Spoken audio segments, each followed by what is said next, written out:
옳게. 그 성과급 2천만 원 말이야. 우리 민준이가 당신이 빌려주기로 했다고 하던데. 신우이 김민희가 마치 통보라도 하듯 거만한 태도로 현관문에 서 있었다. 나는 마음속에 아무런 동요도 잃지 않았다. 이 모든 상황은 내가 직접 계획한 것이었으니까. 어제 저녁 식사 자리에서 남편 김민주는 내게 돈이 없는 척 좀 하라고 연말 성과급이 200만 원밖에 안 된다고 말하라고 했다. 하지만 나는 일부러 2천만 원이라고 말했다. 그가 과연 누구의 편에 설지 보고 싶었기 때문이다. 지금 그는 신우이 뒤에 숨어서 작은 목소리로 나를 설득하고 있었다. 여보, 그냥 나 한 번만 도와준다 생각해줘. 1. 오랫동안의 침묵 때문에 현관의 센서 등이 딸깍 소리를 내며 꺼졌다.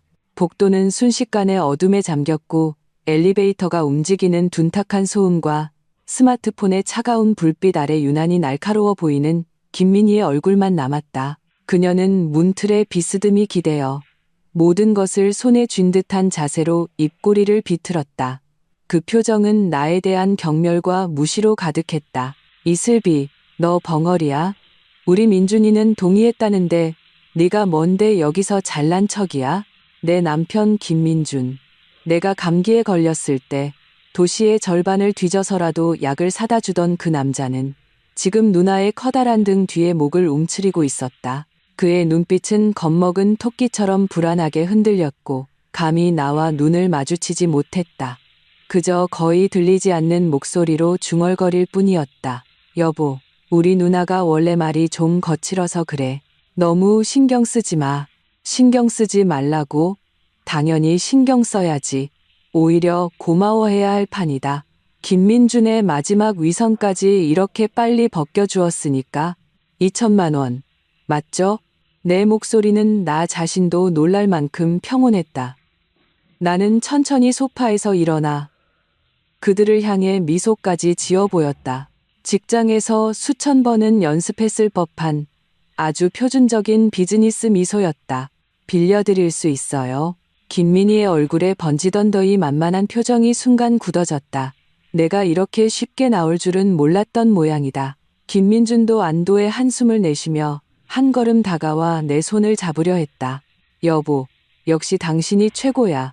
이해심 많을 줄 알았어. 나는 몸을 틀어 그의 손길을 피했다. 곧장 식탁 옆 수납장으로 걸어가 서랍을 열었다. 하지만 친남매 사이라도 계산은 정확해야죠. 나는 안에서 세일사 용지와 펜을 꺼내 탁 소리가 나게 식탁 위에 올려놓았다. 조용한 거실 안에서 그 소리는 유난히 날카롭게 울렸다.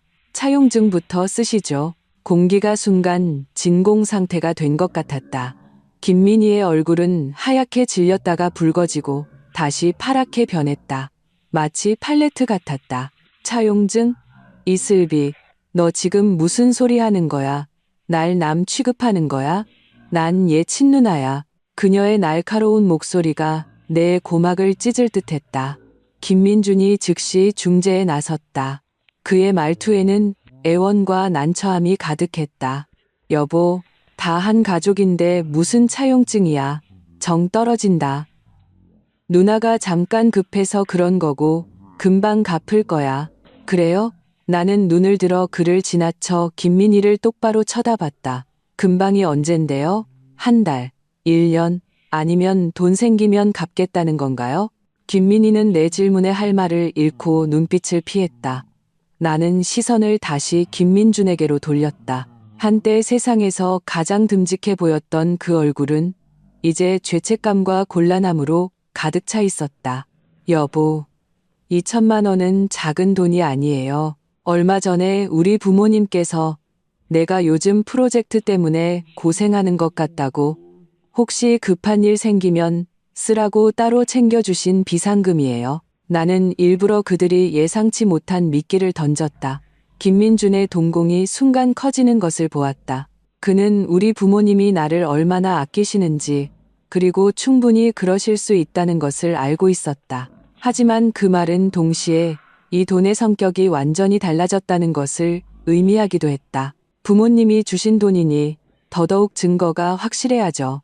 안 그러면 제가 부모님께 드릴 말씀이 없잖아요. 내 말투는 부드러웠지만 거절할 수 없는 단호함이 담겨 있었다. 그들이 반응할 틈도 주지 않고 나는 펜을 들어 종이에 빠르게 써 내려갔다. 채무자 김민희. 대여금액 금 2천만 원정 깨이심영영. 나는 판결문을 낭독하듯 쓰면서 동시에 내용을 읊었다. 김민준과 김민희는 그 자리에 얼어붙은 채 나를 쳐다볼 뿐이었다. 그리고 나는 펜 끝을 잠시 멈추고 가장 중요한 조항을 추가했다. 월 이자는 연이율 24% 법정, 최고금리를 적용, 즉 월 2%로 한다. 만약 3개월 이상 연체 시 본채무는 보증인 김민준에게 자동으로 이전되며 상환에 대한 모든 책임을 진다. 이때 채권자 이슬비는 김민준의 월급에서 원리금이 모두 상환될 때까지 직접 공제할 권리를 가진다. 다 쓰고 나서 펜뚜껑을 딸깍 소리 나게 닫았다. 자, 형님. 한번 보시고 문제 없으면 서명하고 도장 찍으세요. 아, 그리고 보증인 란에는 김민준 씨 서명도 필요하고요. 나는 종이와 펜, 그리고 빨간 인주를 그들 앞으로 밀어놓았다. 거실은 죽음과 같은 정적에 휩싸였다. 다음 순간 김민희가 폭발했다. 이슬비, 너 미쳤어? 사람을 도둑 취급하는 거야? 이자가 2%? 차라리 은행을 털지 그래. 그녀는 분노한 암사자처럼 내 코앞에 손가락질하며 소리쳤다. 잘 들어. 이 돈은 네가 김씨 집안 며느리로서 당연히 내야 하는 돈이야. 내 동생이 너랑 결혼했으니 넌 우리 집을 도와야 할 의무가 있어. 이제 좀 컸다고 우리를 쥐고 흔들려는 거야. 나는 눈꺼풀 하나 까딱하지 않고 내 소위 남편이라는 자를 차갑게 쳐다봤다. 여보, 당신 생각은 어때요? 나는 선택권을 뜨거운 감자처럼 정확하게 그에게 던졌다. 당신 월급 통장 아직 나한테 있어요. 매달 당신 월급 들어오면 내가 재테크도 해주고 있고, 당신이 이 조건에 동의하면 누나한테 돈 빌려줄게요. 나는 그에게 마지막 기회를 주고 있었다. 피를 나눈 누나를 선택할 것인가? 아니면 이제 막 3년 된 우리의 작은 가정을 선택할 것인가? 어리석은 효도를 택해 아내를 희생시킬 것인가? 아니면 아내의 존엄과 최소한의 선을 지킬 것인가? 김민준의 이마에 식은땀이 송골송골 맺혔다. 그는 펄펄 뛰는 누나와 얼음장처럼 차가운 내 얼굴을 번갈아 보며 불 위에 올려진 고기처럼 안절부절 못했다. 여보, 제발 이러지 마. 응? 누나가 잠깐 돈이 급해서 그런 거야. 돈 생기면 바로 갚을 거라니까. 우리 이렇게까지 험악하게 만들지 말자. 나는 혐오스럽다는 듯 그를 밀어내고 한 걸음 뒤로 물러섰다. 잠깐 급해서? 김민준, 당신이 보증 설 거야? 누나가 연체하면 당신이 이 돈 갚을 거냐고. 나는 그의 나약한 영혼을 향해 못을 박듯 한 글자 한 글자 힘주어 그를 몰아붙였다. 김민희는 동생에게 기댈 수 없다는 것을 깨닫고 전략을 바꿨다. 그녀는 바닥에 주저앉아 3살짜리 아이처럼 두 다리를 버둥거렸다. 아이고, 내 팔자야. 동생 장가 보내려고 애썼더니 이런 상전을 모셔왔네. 이게 내 명을 재촉하는구나. 그녀는 땅을 치며 울부짖었지만 그 눈은 도끼 가득하게 나를 향해 있었다. 이슬비, 이 인정머리 없는 은혜도 모르는 인간아. 우리 집에 시집 와서 우리 집 밥 먹고 살면서 이제 돈 좀 내놓으라니까 죽는 소리를 해? 너 우리 집 돈 뜯어내려고 작정한 거지. 나는 그녀의 흑백 논리에 기가 막혀 웃음이 나올 뻔했다. 결혼 3년, 신혼집 전세금 4억 중 내가 3억 2천을 냈고 시댁은 겨우 8천만 원을 보탰다. 인테리어와 가전제품은 모두 우리 부모님이 내가 고생할까봐 지원해 주신 것들이었다. 결혼 후 내 월급은 그의 3배였고 집안의 대부분 지출은 내가 감당했다. 그런데 이제 와서 내가 자기들 돈을 뜯어낸다고? 나는 심호흡을 하며 가슴 속에서 들끓는 분노를 억지로 짓눌렀다. 그때 계속 침묵하던 김민준이 마침내 폭발했다. 그는 떼쓰는 누나가 아닌 나를 향해 소리쳤다. 그만해. 그는 나를 향해 낮게 으르렁거렸다. 그의 눈은 분노로 붉게 충혈되어 있었다. 이슬비, 고작 그깟 돈 때문에 집안을 이렇게 풍비박산 내야겠어? 우리 누나야, 내 하나뿐인 친누나라고. 그 순간 세상이 고요해졌다. 나는 내 마음속에서 무언가 와장창 깨지는 소리를 선명하게 들었다. 그랬구나. 그의 마음속에서 나는 시종일관 외부인이었다. 그가 말하던 사랑은 그의 원가족의 이익 앞에서는 한 푼의 가치도 없었다. 어제 내가 던졌던 작은 미끼가 정말로 이빨을 드러낸 늑대 한 마리, 아니 한 무리를 낚아 올린 것이었다. 내 마음은 실망에서 절망으로, 그리고 마침내 차가운 죽음과 같은 고요함 속으로 가라앉았다. 나는 눈앞에 이 남자를 보았다. 한때의 나를 그토록 설레게 했던 얼굴이 지금은 낯설고 추하게만 느껴졌다. 나는 차용증 한 장으로 피는 물보다 진하다는 그들의 가족애라는 가면 아래 숨겨진 탐욕스럽고 위선적인 얼굴을 정확하게 찢어버렸다. 그들을 불리한 입장에 몰아넣었지만 동시에 나 자신이 이 결혼에서 어떤 역할이었는지도 명확하게 깨닫게 했다. 돈 잘 버는, 언제든 착취당할 수 있는 도구. 나는 씁쓸하게 웃었다. 좋아. 아주 좋아. 나는 식탁 위에 종이와 펜을 거두어 침실로 한 걸음 한 걸음 걸어 들어갔다. 다시는 그들을 돌아보지 않았다. 이 등 뒤에서는 김민희의 승리감에 찬 냉소와 김민준의 안도하는 숨소리가 들렸다. 눈치는 있네. 나는 침실 문을 닫아 모든 소음을 차단했다. 문 밖에 김민희는 쉽게 물러서지 않았다. 목소리를 낮췄지만 그 뼛속까지 시린 빈정거림은 문틈을 비집고 내 귀에 선명하게 들려왔다. 민준아, 쟤 표정 봤어? 지가 돈 좀 번다고 아주 유세야, 유세. 별것도 아닌 게. 너 쟤 단단히 잡아야 해. 돈 다 쟤한테 맡겨두면 안 된다고. 뒤이어 김민준의 주눅든 목소리가 들렸다. 누나, 조용히 좀 해. 다 들리겠어. 들으면 어때? 내가 쟤 무서워할 줄 알아? 난 내 누나야. 내가 너한테 해가 되는 말 하겠니? 저런 여자는 초장에 휘어잡아야 해. 네가 너무 잘해주니까 기어오르는 거야. 나는 차가운 문에 기댄 채 속이 울렁거리는 것을 느꼈다. 이어서 김민희가 통화하는 소리가 들렸다. 그녀의 가짜 울음 섞인 목소리는 아카데미 여우주연상 감이었다. 엄마, 나 슬비한테 당했어. 흐엉, 그냥 돈 좀 빌려달라고 한 건데 안 빌려주는 건 물론이고 차용증 쓰라면서 사채에 이자를 붙이더라니까. 내가 돈 안 갚으면 민준이 월급에서 깐다고 협박까지 했어. 엄마, 제가 우리 김씨 집안을 아주 거덜내려고 작정했어. 모든 단어가 내 심장을 바늘로 찌르는 것 같았다. 흑백전도, 사실 왜곡. 그녀는 너무나 능숙하고 자연스럽게 해냈다. 그리고 내 남편 김민주는 처음부터 끝까지 단 한마디의 변명도 하지 않았다. 그는 묵인했고 이 모든 것을 방관했다. 나는 눈을 감았다. 우리의 연애 시절이 스쳐 지나갔다. 처음 그를 우리 집에 데려갔을 때 부모님은 그의 평범한 가정 형편을 조금 마음에 걸려 하셨지만 내가 좋아하니 따뜻하게 맞아주셨다. 결혼식 날 엄마는 내 손을 잡고 눈시울을 붉히며 말씀하셨다. 슬비야, 김서방이 착해 보이긴 하지만 그래도 항상 조심해야 한다. 사람 속은 모르는 거니까 언제나 내 자신을 지킬 줄 알아야 해. 그때는 엄마가 너무 과민 반응하신다고 생각했다. 이제 와 보니 내가 너무 순진했던 것이다. 약 30분 후 초인종이 미친 듯이 울렸다. 뒤이어 시어머니의 우렁찬 목소리가 들려왔다. 문 열어. 이슬비, 이 집안 말아먹을 년아. 문 안 열어.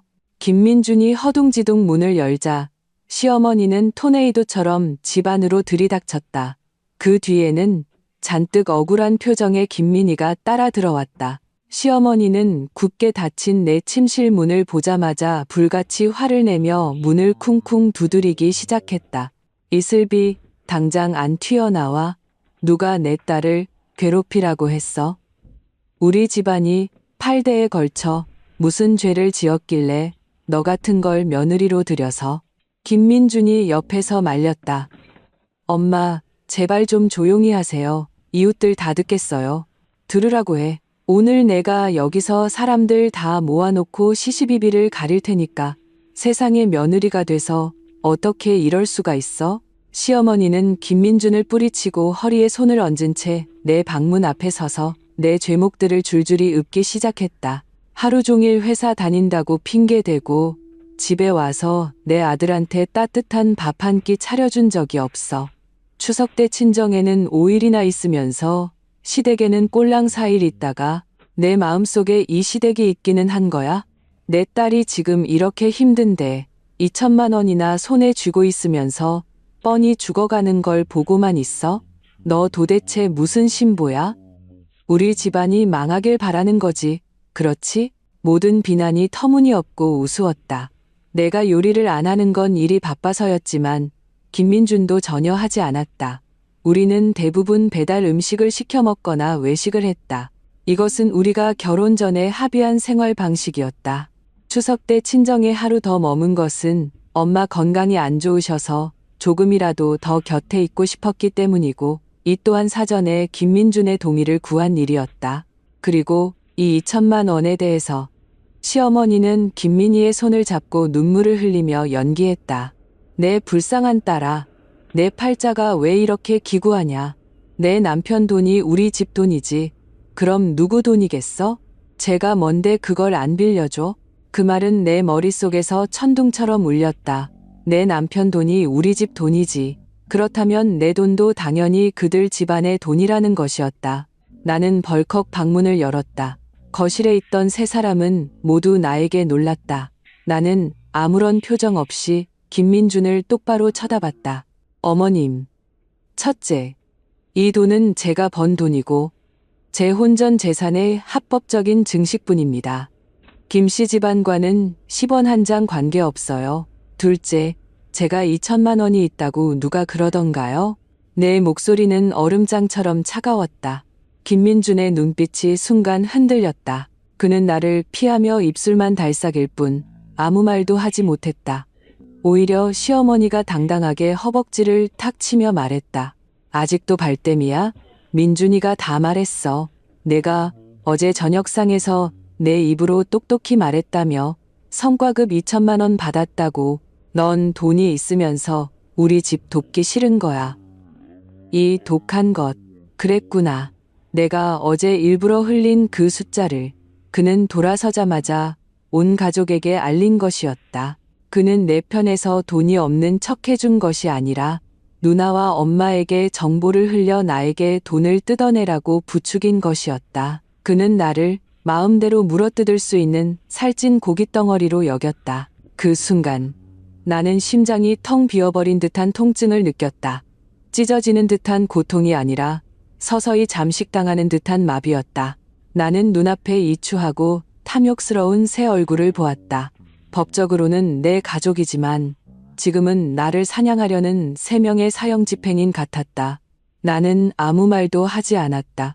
그들의 놀란 시선을 받으며 나는 천천히 돌아서 방으로 들어갔다. 딸깍. 이번에는 문을 닫는 것뿐만 아니라 잠금 장치까지 돌렸다. 세상이 마침내 완전히 고요해졌다. 그들이 밖에서 아무리 소리치고 문을 두드려도 나는 들은 척도 하지 않았다. 나는 커튼을 열고 창밖의 도시 야경을 바라보았다. 저 수많은 불빛 중에 나를 위한 것은 단 하나도 없었다. 나는 결혼이라는 이름의 도박에서 처참하게 패배했다. 하지만 게임은 아직 끝나지 않았다. 그들이 직접 이 마지막 온정마저 찢어버렸으니 내가 모든 것을 하나하나 똑똑히 계산해 주는 것을 원망하지 말아야 할 것이다. 3. 문 밖의 고함 소리는 한참 동안 계속되었다. 시어머니의 악에 바친 목소리, 김민희의 기름을 붓는 울음소리, 그리고 김민준의 힘없는 만류까지. 나는 마치 외부인처럼 이 소란스러운 연극을 냉정하게 듣고 있었다. 깊은 밤이 되어서야 밖이 조용해졌다. 나는 그들이 갔다고 생각했다. 얼마 지나지 않아 침실문에서 조심스러운 노크 소리가 들렸다. 여보, 문 좀 열어봐. 우리 얘기 좀 하자. 김민준의 목소리였다. 피곤함과 비굴함이 섞여 있었다. 나는 움직이지 않았다. 다들 갔어. 여보, 당신 화난 거 알아. 오늘 내가 잘못했어. 사과할게. 화 풀어. 화내면 당신 몸만 상해. 우리 엄마랑 누나 원래 그런 사람들이잖아. 말은 그래도 속은 따뜻한 사람들이야. 마음에 담아두지 마. 말은 그래도 속은 따뜻하다. 내가 들어본 변명 중에 가장 역겨운 말이었다. 그건 따뜻한 마음이 아니라 뼛속까지 이기적인 탐욕이었다. 나는 천천히 문가로 다가갔다. 문을 열지 않고 그저 문을 사이에 둔 채 차갑게 물었다. 무슨 얘기를 하자는 건데요? 문 밖에 김민주는 내가 대답할 줄 몰랐는지 잠시 멈칫했다. 이내 다급한 목소리로 말했다. 여보, 일단 문부터 열어줘. 우리 부부 사이에 못할 말이 뭐가 있어. 얼굴 보고 얘기하자. 나는 비웃음이 섞인 짧은 웃음을 터뜨렸다. 우리가 아직 부부인가요? 김민준 씨, 당신이 오늘 당신 엄마랑 누나 데리고 와서 나를 압박할 때 나를 당신 아내로 생각하긴 했어요? 당신 마음속에서 난 그냥 당신 원가족에게 수혈해주는 도구일 뿐이잖아요. 당신이랑 같이 사업하는 파트너가 나보다 더 존중받겠네요. 문 밖은 긴 침묵에 잠겼다. 한참 후에야 그는 거의 애원하는 듯한 목소리로 말했다. 슬비야, 내가 잘못했어. 정말 잘못했어. 문 열고 얼굴 좀 보여줘. 당신 혹시라도 나쁜 생각할까봐 무서워. 나쁜 생각? 그는 나 이슬비를 너무 얕봤다. 나는 문을 활짝 열었다. 김민준이 초췌한 얼굴로 문 앞에 서 있었다. 내가 무사한 것을 보고는 안도의 한숨을 내쉬며 나를 안으려 했다. 나는 무표정한 얼굴로 그를 쳐다봤고 내 눈빛에 그의 팔은 허공에서 굳어버렸다. 들어와서 앉아요. 내 말투는 무서울 정도로 평온했다. 그는 잠시 망설이다가 얌전히 방으로 들어와 침대 끝에 있는 의자에 앉았다. 마치 심판을 기다리는 죄수처럼. 나는 책상 앞으로 걸어가 가장 아래 서랍에서 잠겨있던 파일 상자를 꺼냈다. 그의 앞에서 열쇠로 상자를 열고 서류 한 뭉치를 꺼냈다. 그것은 우리가 결혼 전 변호사 이폐하에 서명한 혼전 재산 및 충실 의무 계약서였다. 당시 내가 제안했을 때 김민주는 내가 유난 떤다고 우리 사이에 이런 것이 왜 필요하냐고 했었다. 지금 보니 그때의 내 고집이 얼마나 현명했는지 모른다. 나는 계약서의 한 페이지를 펼쳐 그의 앞에 내밀었다. 이거 기억나요? 김민준의 시선이 흑백의 활자에 닿자 그의 얼굴이 새하얗게 질렸다. 계약서 제오조 3항에는 명확하게 적혀 있었다.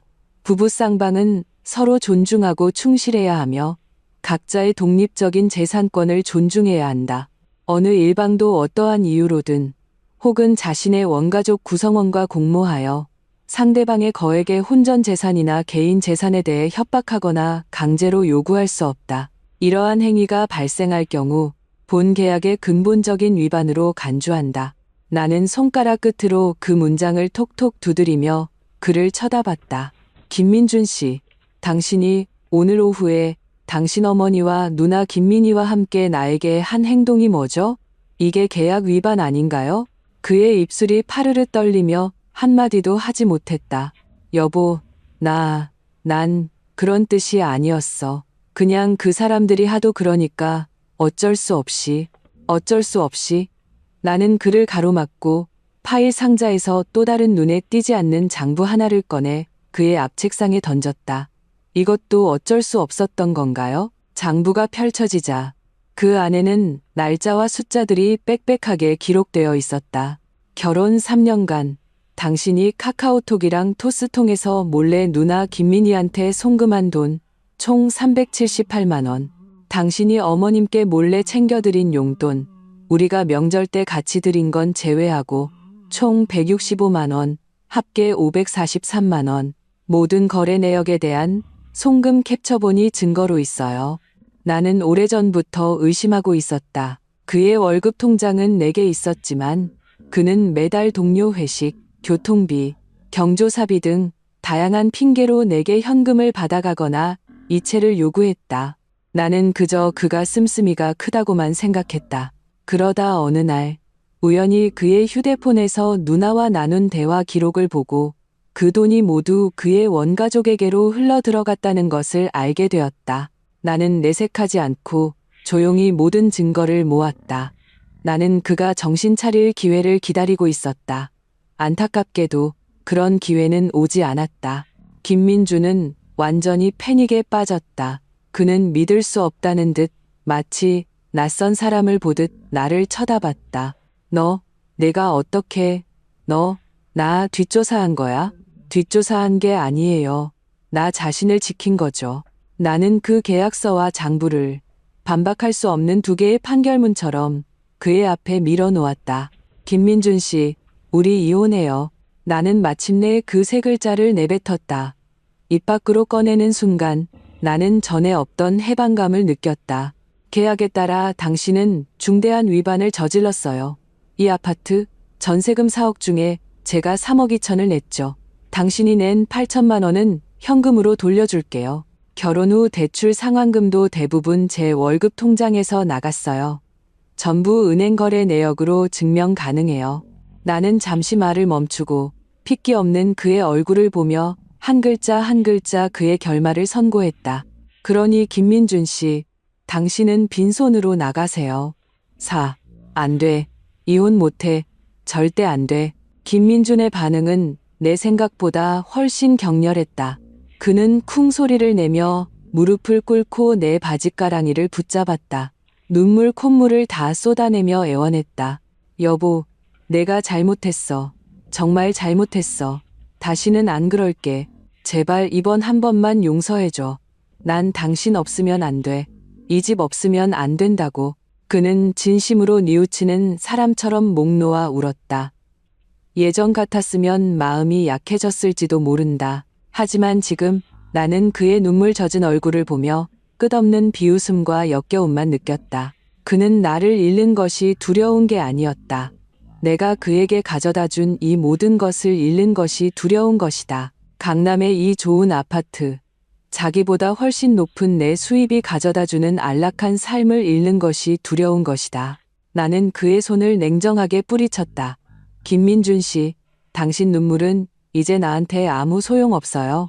다음 날 아침 또다시 초인종이 울렸다. 문을 여니 어제까지만 해도 나에게 온갖 욕설을 퍼붓던 시어머니와 김민희가 서 있었다. 지금 그들 두 사람의 얼굴에는 180도 달라진 미소가 걸려 있었고 손에는 보기에도 신선하지 않은 과일 바구니가 들려 있었다. 아가, 어제는 이 어미가 잘못했다. 내가 말이 너무 심했어. 마음에 담아두지 마라. 시어머니는 우는 것보다 더 어색한 미소를 지으며 과일 바구니를 내 손에 쥐어주려 했다. 김민희도 어제의 기세등등하던 모습은 온데간데 없이 고개를 숙이고 작은 목소리로 말했다. 옳게, 미안해. 어제는 내가 너무 급해서 말이 심했어. 화 풀어요. 김민주는 그들 뒤에 서서 기대에 찬 눈빛으로 나를 바라보고 있었다. 이 가족의 태세 전환 속도는 책장 넘기는 것보다 빨랐다. 그들은 내가 이혼을 요구한 것이 단지 돈을 빌려주지 않기 위한 극단적인 협박이라고 생각한 것이다. 자신들이 한 발 물러나 사과하면 이 일이 없었던 일이 될 것이라고 믿었다. 나는 그들의 위선적인 연기를 보며 속이 메식거렸다. 돈, 이제 안 빌려도 된다. 정말이야. 시어머니가 다급하게 손을 저었다. 너희 부부만 잘 살면 그보다 더 좋은 게 어디 있겠니? 나는 그들의 과일도 사과도 받지 않았다. 그저 세 사람의 놀라움과 당혹감, 그리고 이해할 수 없다는 시선 속에서 주머니에서 휴대폰을 꺼내 한 곳에 전화를 걸었다. 네, 박 변호사님. 좋은 아침입니다. 네, 이쪽은 준비 다 됐습니다. 언제든 이혼 소송 절차 시작할 수 있습니다. 잘 부탁드립니다. 내 목소리는 명확하고 평온했다. 모든 단어는 마치 망치처럼 김씨 집안 세 사람의 심장을 내리쳤다. 그들의 얼굴에서 미소가 완전히 굳어버렸다. 시어머니가 들고 있던 과일 바구니가 쿵 소리를 내며 바닥에 떨어졌고 사과와 오렌지가 사방으로 굴러갔다. 김민준의 얼굴에서 순식간에 핏기가 사라졌다. 그는 달려와 내 휴대폰을 낚아채고는 전화기 너머를 향해 고함쳤다. 안 합니다. 우리 이혼 안 해요. 들었어요? 우리 이혼 안 한다고. 그는 소리치고 전화를 끊더니 붉어진 눈으로 나를 노려보았다. 마치 벼랑 끝에 몰린 야수 같았다. 이슬비, 꼭 이렇게까지 해야겠어. 고작 그 2천만 원 때문에 이 가정을 깨야겠냐고. 그의 절규에 가까운 질문에 나는 웃었다. 처음에는 작게 웃다가 점점 더 크게 웃었다. 웃다가 눈물까지 흘러나왔다. 2천만 원? 나는 눈가에 눈물을 닦으며 그 세 사람을 보았다. 내 눈빛에는 연민이 가득했다. 김민준 씨, 당신들 가족은 정말로 내가 대기업에서 프로젝트 매니저로 힘들게 일해서 받는 연말 성과급이 고작 2천만 원이라고 생각했어요? 나는 가방에서 서류 한 장을 꺼냈다. 미리 준비해둔 복사본이었다. 나는 그것을 거실 테이블 위에 던졌다. 눈 똑바로 뜨고 잘 보세요. 그것은 엔젤 투자 계약서였다. 진실을 하나 알려드릴까요? 이 2천만 원은 성과급이 아니에요. 작년에 제 혼전 재산으로 했던 엔젤 투자의 1차 배당금이 지난주에 막 들어온 거예요. 나는 계약서 위에 빨간 펜으로 동그라미 쳐진 숫자를 가리켰다. 그 숫자는 김민준의 동공을 격렬하게 수축시켰다. 똑똑히 봐요. 이건 1차 배당금일 뿐이에요. 이 프로젝트, 우리 회사 법무팀이랑 재무팀에서 검토했는데 총 예상 수익이 5억 이상이에요. 5억, 그 두 글자는 작은 거실 안에서 폭탄처럼 터져나갔다. 시어머니의 입은 계란이라도 들어갈 듯이 벌어졌다. 김민희의 눈에서는 순간 극도의 탐욕이 번뜩였다. 나는 충격으로 멍해진 그들의 얼굴을 보며 전에 없던 통쾌함을 느꼈다. 나는 천천히 김민준 앞으로 걸어가 충격과 후회로 일그러진 그의 얼굴을 보며 가장 잔인한 현실을 한 글자 한 글자 해부해 주었다. 원래대로라면 우리가 아직 부부니까 이 투자 수익은 혼인 기간 중에 발생한 부부 공동 재산으로 당신 몫이 절반이었겠죠. 하지만 지금은 내 목소리는 칼날처럼 차가웠다. 당신들 가족이 직접 그 돈을 당신 곁에서 밀어낸 거예요. 김민준 씨, 이혼하면 이 돈에서 단 10원도 가져갈 생각하지 마세요. 오, 그건 우리 집 돈이야. 너 혼자 가질 수 없어. 가장 먼저 정신을 차린 것은 김민희였다. 5억이라는 금액은 그녀에게 강력한 각성제와 같았다. 탐욕이 이성을 완전히 압도했다. 그녀는 미친 소처럼 소리를 지르며 나에게 달려들었다. 목표는 명확했다. 내 손에 들린 계약서, 사본. 나는 이미 대비하고 있었다. 그녀가 달려드는 순간 나는 재빨리 몸을 옆으로 피했다. 그녀는 허공에 손을 휘젓다 균형을 잃고 소파 팔걸이에 부딪혔다. 김민주는 반초 정도 멍하니 있다가 무의식적으로 앞으로 나서려 했다. 그의 눈빛은 복잡했다. 당황스러움과 함께 누나와 똑같은 탐욕이 서려 있었다. 그가 누나를 도우려 발을 내딛는 순간 나는 휴대폰을 들어 올렸다. 화면에는 통화 녹음 인터페이스가 켜져 있었고 빨간색 타이머가 1초 흐르고 있었다. 당신들의 모든 말과 행동, 지금 다 녹음되고 있어요. 내 목소리는 크지 않았지만 마치 차가운 방벽처럼 그들을 그 자리에 얼어붙게 했다. 사유재산 강탈, 불법적인 신체의 자유 제한. 여기서 더 나가면 주거 침입 강도 및 불법 감금죄가 성립될 수도 있죠. 나는 법조항을 차분하게 읊으며 그들 한 명 한 명을 훑어보았다. 한번 해보실래요? 당신들이 뺏는 게 빠른지, 경찰이 오는 게 빠른지.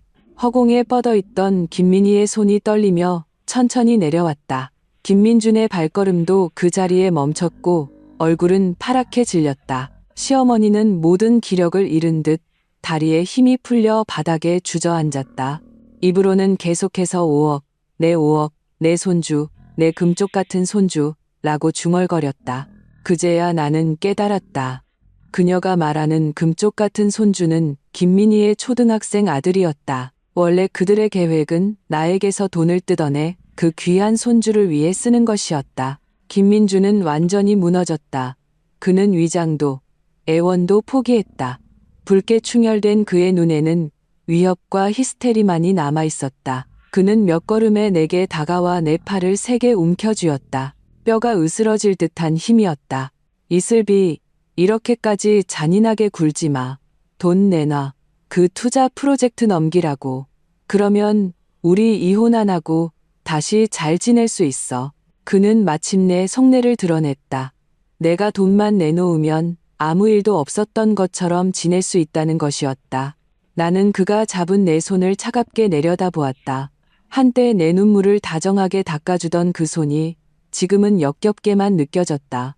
이제 와서 이혼 안 한다고요? 늦었어요. 내가 힘껏 그의 손을 뿌리쳤지만 세 사람은 이미 포위망을 형성하여 현관문을 막고 있었다. 그들은 나의 모든 퇴로를 차단했다. 그들의 눈빛은 더 이상 가족의 것이 아니었다. 굶주린 늑대 3마리가 먹잇감을 노려보는 눈빛이었다. 나는 더 이상 그들과 말을 섞지 않았다.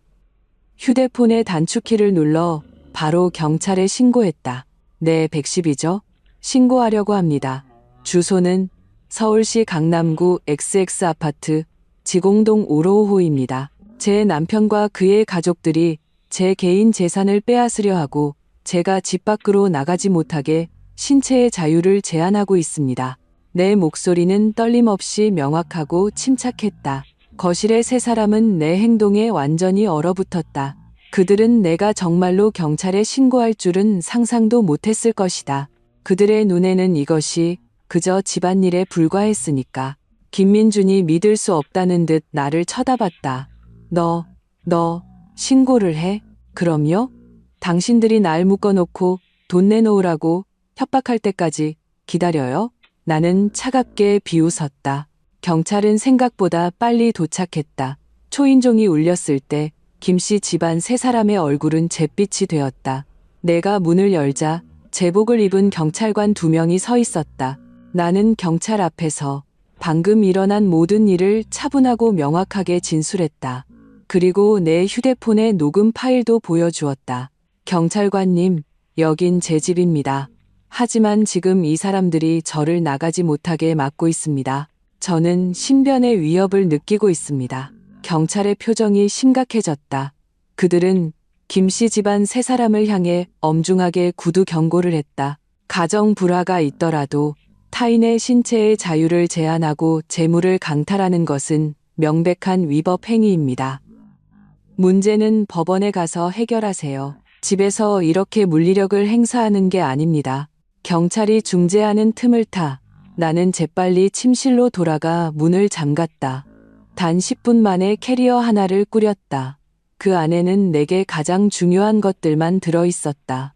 신분증, 노트북, 그리고 이 이혼 소송을 위해 준비한 모든 증거 원본들. 내가 캐리어를 끌고 나왔을 때 김민준의 눈빛에는 후회, 탐욕, 절망, 그리고 애원이 뒤섞여 있었다. 그는 무언가 말하려 했지만 내 옆에 서 있는 경찰을 보고는 끝내 한마디도 꺼내지 못했다. 나는 경찰의 호의를 받으며 내가 3년간 살았던 소위 집이라는 곳을 떠났다.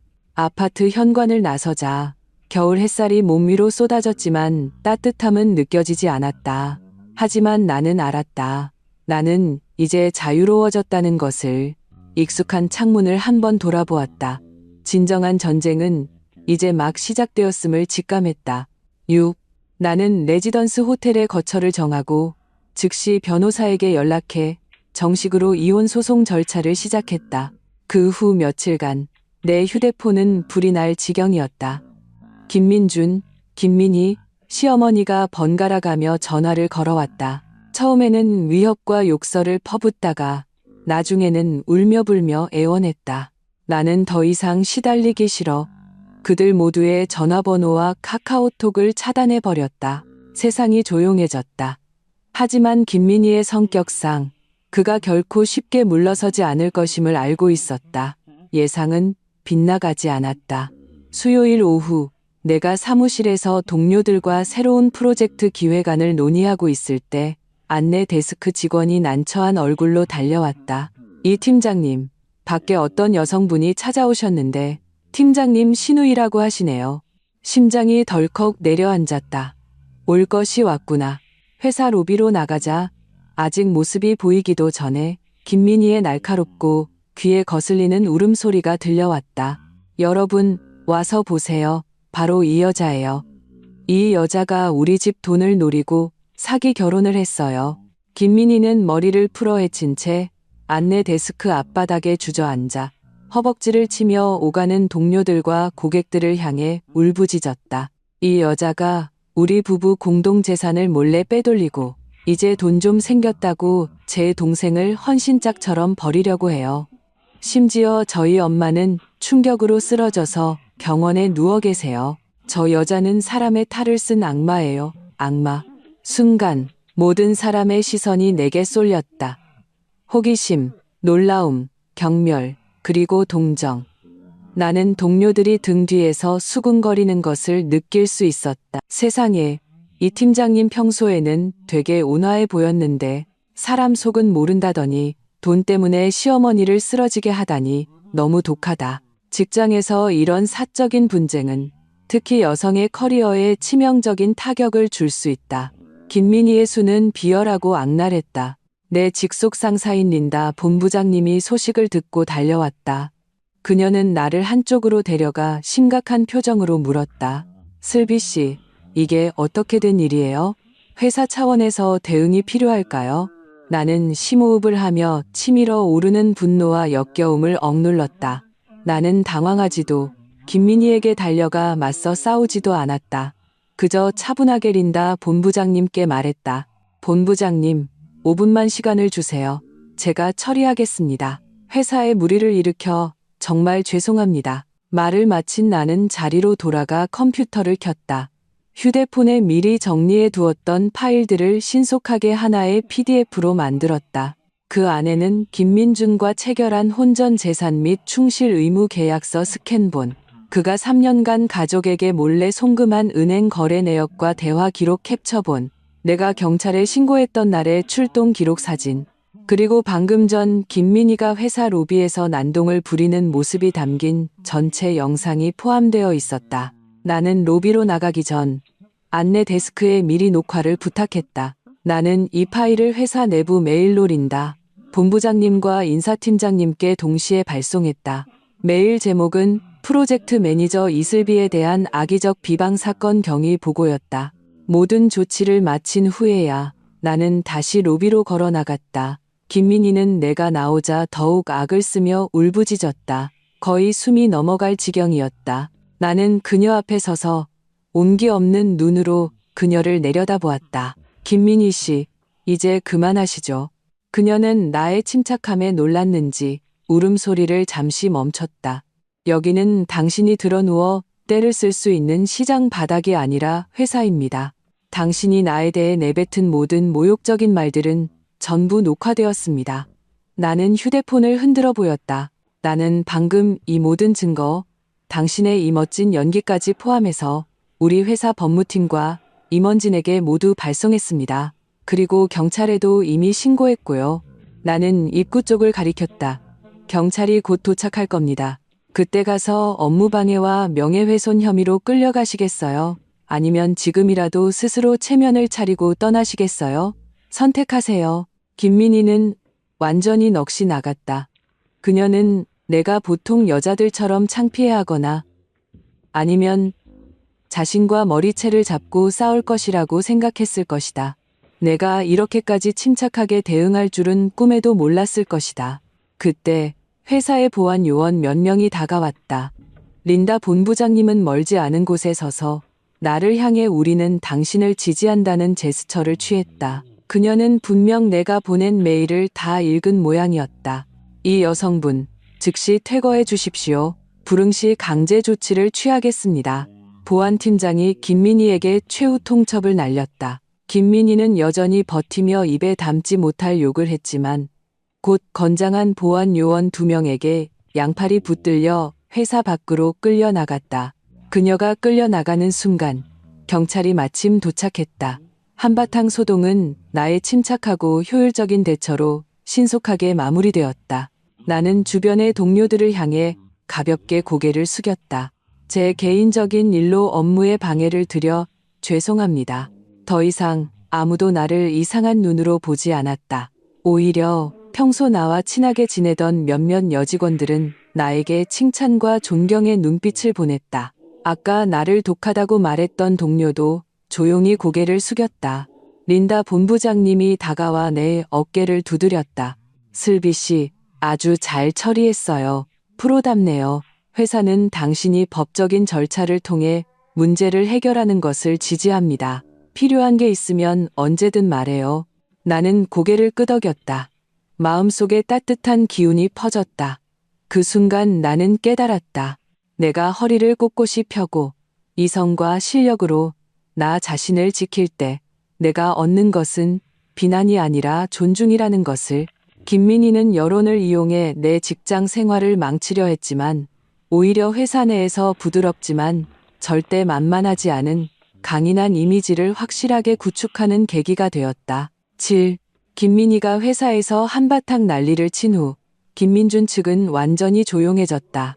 그들의 변호사가 내 변호사인 박 변호사에게 먼저 연락해 조정 절차에 들어가고 싶다는 의사를 밝혔다. 나는 그들이 마침내 현실을 직시했다고 생각했다. 하지만 그것은 나의 착각이었다. 나는 그들의 파렴치함을 또다시 과소평가했다. 법무법인 회의실에서 나는 다시 김민준을 마주했다. 며칠 못 본 사이에 그는 많이 초췌해져 있었다. 눈은 차라고 수염은 덥수룩했으며 나를 보는 눈빛에는 원망이 가득했다.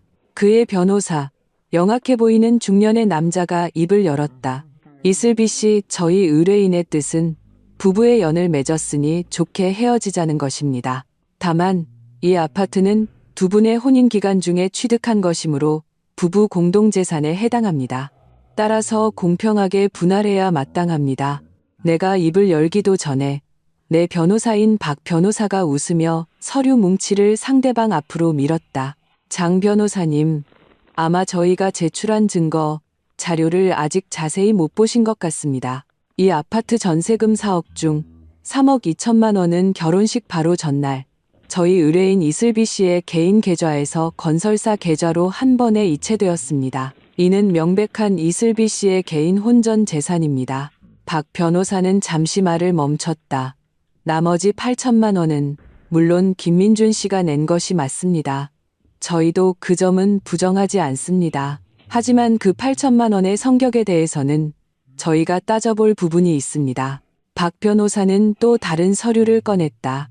그것은 우리 부모님이 내 전세금을 마련해주기 위해 시골의 작은 집을 처분한 매매 계약서였다. 이 3억 2천만 원 중 2억 원은 저희 의뢰인이 부모님께 빌린 돈입니다. 여기 차용증과 결혼 후 3년간 의뢰인이 매달 정기적으로 부모님 계좌에 차용금을 상환한 은행 기록이 있습니다. 박 변호사의 말은 느렸지만 모든 단어에 힘이 실려 있었다. 즉, 이 집의 전세금 대부분은 저희 의뢰인의 개인 재산이거나 심지어 일부는 개인 채무라는 뜻입니다. 그리고 결혼 후 3년간의 주택담보대출 월 상환금, 매달 150만 원의 출금 내역을 보면 90% 이상이 저희 의뢰인의 월급 통장에서 빠져나갔습니다. 김민준 씨의 월급은 대부분 그가 말하는 가정생활비로 사용되었죠. 가정생활비라는 말을 할 때 박 변호사는 의미심장한 눈빛으로 김민준을 쳐다봤다. 그가 몰래 가족에게 돈을 붙인 장부의 복사본이 서류더미 맨 위에 놓여 있었다. 상대 변호사의 얼굴이 굳어졌다. 그는 서류를 빠르게 넘기며 이마에 땀이 맺히기 시작했다. 그리고 장 변호사님께서 요구하신 저희 의뢰인의 5억 원대 투자 수익 분할에 관해서도 박 변호사는 말을 이었다. 저희는 완벽한 증거 자료를 가지고 있습니다. 그녀는 또 다른 서류를 보여주었다. 이 투자는 이 아파트를 담보로 대출을 받아 진행된 것이 맞습니다. 하지만 담보로 설정된 것은 오직 저희 의뢰인 이슬비 씨가 소유한 80%의 지분뿐입니다. 대출 계약서의 채무자는 이슬비 씨 단 한 명이고 대출금은 김민준 씨를 거치지 않고 이슬비 씨의 개인 계좌에서 투자사로 직접 송금되었습니다. 민법에 따르면 이 수익은 개인 재산의 자연 증식분으로 김민준 씨와는 아무런 관련이 없습니다. 박 변호사의 말이 끝나자 회의실은 죽음과 같은 정적에 휩싸였다. 김민준과 그의 변호사는 내가 이렇게까지 철저하게 준비했을 줄은 전혀 예상하지 못했다. 모든 세부 사항, 모든 허점이 나의 방어에 막혀 있었다. 그들이 부부 공동 재산이라고 믿었던 모든 것이 산더미 같은 증거 앞에서 웃음거리가 되었다. 상대 변호사의 표정은 처음에 자신감 넘치던 모습에서 당혹감과 무력감으로 변해 있었다. 그는 안경을 고쳤으며 마른 기침을 했다. 김민준의 얼굴은 돼지간처럼 붉게 달아올랐다. 그는 벌떡 일어나 나를 손가락으로 가리키며 떨리는 목소리로 외쳤다. 이슬비, 너 정말 치밀한 여자구나.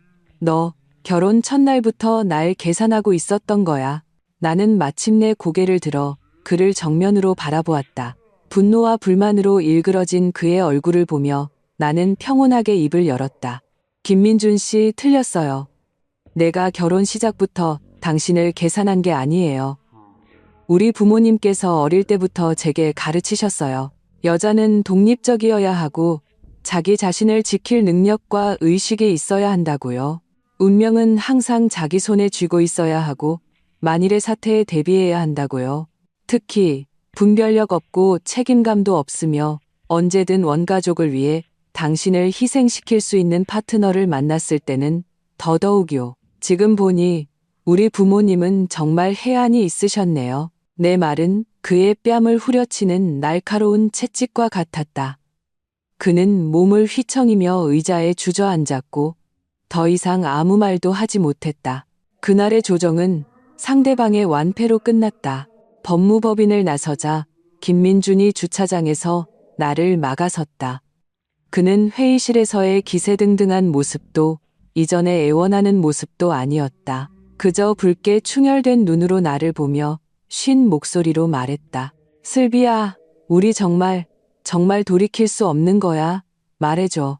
내가 어떻게 해야 네가 날 용서해 줄 수 있어? 나는 그를 보며 문득 측은한 마음이 들었다. 그는 지금까지도 자신이 무엇을 잘못했는지 전혀 모르고 있었다. 그는 이 모든 것이 단지 돈 때문에 벌어진 싸움이라고 생각했다. 김민준 씨, 내가 왜 그 혼전 계약서를 쓰자고 했는지 알아요? 그는 멍하니 나를 쳐다봤다. 내가 처음 당신 집에 인사 갔을 때 당신 어머니는 내 앞에서 당신 밥그릇에 남은 마지막 갈비찜 한 조각을 누나에게 덜어줬어요. 누나가 일하느라 힘드니 더 먹어야 한다면서요. 누나 그릇에는 이미 고기가 산처럼 쌓여 있었고 당신 그릇에는 맨밥만 있었는데도요. 그날 당신은 아무 말도 하지 않고 그저 묵묵히 밥만 먹었죠. 그 순간 나는 알았어요. 당신들 집안의 서열에서 아들은 딸을 위해 양보해야 하고 미래의 며느리는 그보다 더 낮은 위치에 있을 거라는 걸. 당신이 말하는 사랑에는 전제 조건이 붙어 있었어요.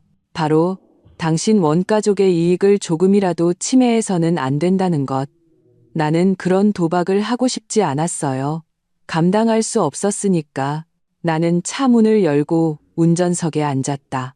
그의 절망적인 시선을 뒤로 하고 시동을 걸었다. 미련은 없었다. 8. 나는 법과 증거 앞에서 김민준이 체면을 차리고 물러설 것이라고 생각했다. 하지만 나는 또 틀렸다. 그들은 수그러들기는커녕 최후의 발악을 시작했다. 법원 조정을 마치고 돌아온 지 사흘째 되던 날, 우리 부모님 댁 아파트 복도 벽에 붉은색 낙하로 이슬비, 은혜도 모르는 악독한 년이라는 글씨가 쓰여 있었다. 엄마는 충격으로 심장이 받을 뻔했고 아버지는 밤새 벽을 다시 칠하셨다. 다음 날, 그 위에는 또다시 같은 글씨가 뿌려졌다. 뒤이어 나는 온갖 스팸 전화와 문자에 시달리기 시작했다. 협박, 욕설, 심지어 내 개인정보를 이용해 각종 대출 사이트에 가입시킨 것까지. 나는 이것이 김씨 집안의 마지막 발악이라는 것을 알았다. 그들은 이런 저급한 수단으로 나를 압박하여 재산 분할에서 양보를 얻어내려 한 것이다. 그들은 성공적으로 나를 격분시켰다.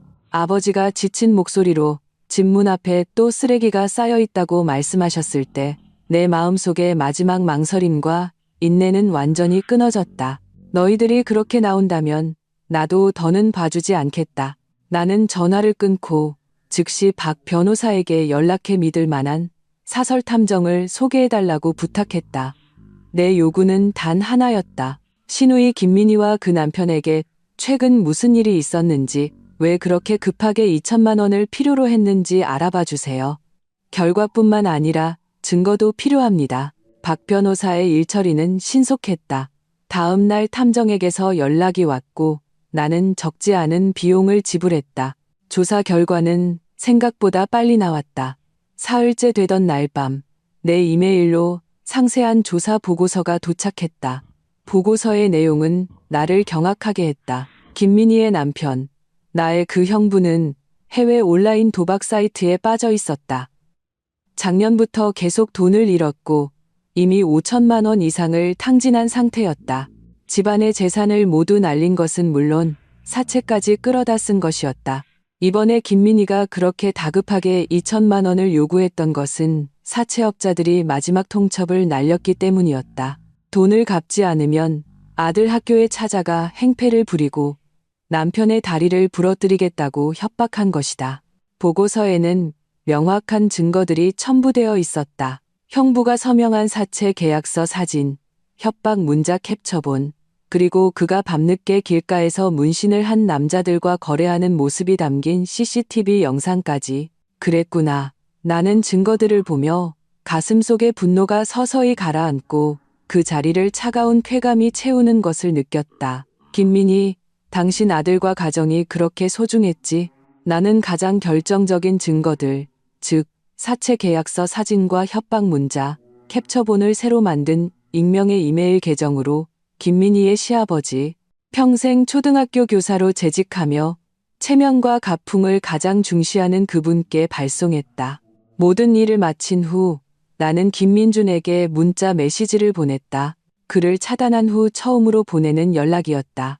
내일 오전 10시 당신 집 앞 카페에서 마지막으로 이야기합시다.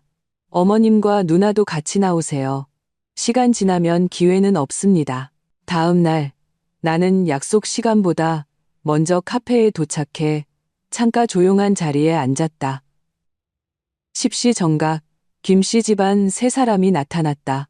시어머니는 큰 병이라도 앓은 듯 얼굴이 누렇게 떠 있었고 김민희는 여전히 세상 모든 사람이 자기에게 빚이라도 진 듯한 날카로운 표정이었다. 김민주는 두 여자 뒤를 따르는 강아지 같았다.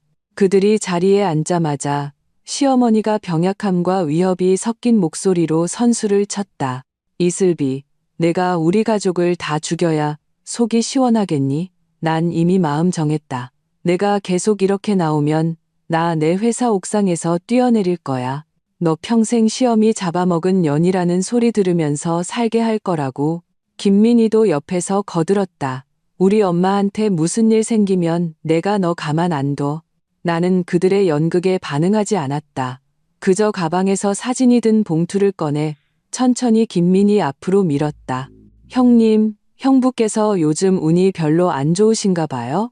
내 목소리는 가벼웠지만 김민희의 얼굴에서 오만함이 순식간에 사라졌다. 그녀는 의심스러운 눈초리로 나를 쳐다보며 떨리는 손으로 봉투를 열었다. 안의 사진들을 확인한 그녀의 얼굴은 눈에 띄게 새하얗게 질렸다. 나는 우아하게 커피잔을 들어 한 모금 마셨다. 5천만 원이면 작은 돈이 아닌데 형부 배포가 보통이 아니시네요. 네, 내가 어떻게? 김민희의 목소리가 떨렸다. 그녀는 사진들을 부서져라 꽉 쥐었다. 나는 계속해서 말했다. 목소리는 크지 않았지만 테이블의 모든 사람이 들을 수 있을 만큼 명료했다. 이 사실이 시부모님 귀에 들어가면 어떻게 될까요? 듣자 하니 그 집안은 도박이라면 치를 떤다던데 형님 결혼 생활 그리고 그 귀한 아드님 미래 과연 지킬 수 있을까요? 바로 그때 김민희의 휴대폰이 날카롭게 울렸다. 발신자를 확인한 그녀는 손을 떨어 휴대폰을 놓칠 뻔했다. 시아버지였다. 그녀는 황급히 통화 버튼을 눌렀다. 그녀가 입을 열기도 전에 전화기 너머에서 시아버지의 천둥 같은 고함이 터져 나왔다. 그 소리가 어찌나 큰지 내 자리까지 선명하게 들렸다. 김민희, 당장 집으로 안 튀어와. 너희 집 그 망나니가 저지른 짓 좀 봐. 너희 둘 다 당장 이 집에서 곤추축 꺼져. 김민희는 완전히 무너졌다. 그녀는 휴대폰을 쥔 채 새하얗게 질린 얼굴로 입술만 파르르 떨 뿐 한마디도 하지 못했다. 나는 그녀를 그리고 똑같이 경악한 시어머니와 김민준을 차갑게 바라보았다. 눈에는 눈, 이해는 너희들이 그렇게 남의 기반을 흔드는 걸 좋아하니 오늘 내가 너희들에게 안방이 불타서 제 한 몸 건사하기도 힘든 것이 어떤 기분인지 똑똑히 느끼게 해주지. 김씨 집안은 완전히 아수라장이 되었다. 김민희는 욕 한마디 남기지 못하고 비틀거리며 카페를 뛰쳐나갔다. 시어머니도 사태의 심각성을 깨달았는지 더 이상 나를 협박할 겨를도 없이 테이블을 짚고 일어나 딸의 뒤를 쫓아갔다. 카페 테이블에는 나와 김민준 단둘만 남았다. 그는 방금 일어난 일에서 헤어나오지 못한 듯 멍하니 앉아 있었다. 한참 후에야 그는 고개를 들어 아주 낯선 눈빛으로 나를 쳐다봤다. 내가 한 짓이지. 의문이 아니었다.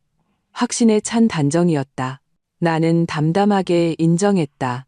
네, 이슬비, 너 어떻게 이렇게까지 독할 수가 있어? 그의 목소리에는 불신과 비난이 가득했다. 나는 비웃었다. 독하다고? 김민준, 당신들이 우리 부모님 집 복도에 빨간 락카로 그딴 글씨를 써놨을 때 그건 독한 게 아니었나요?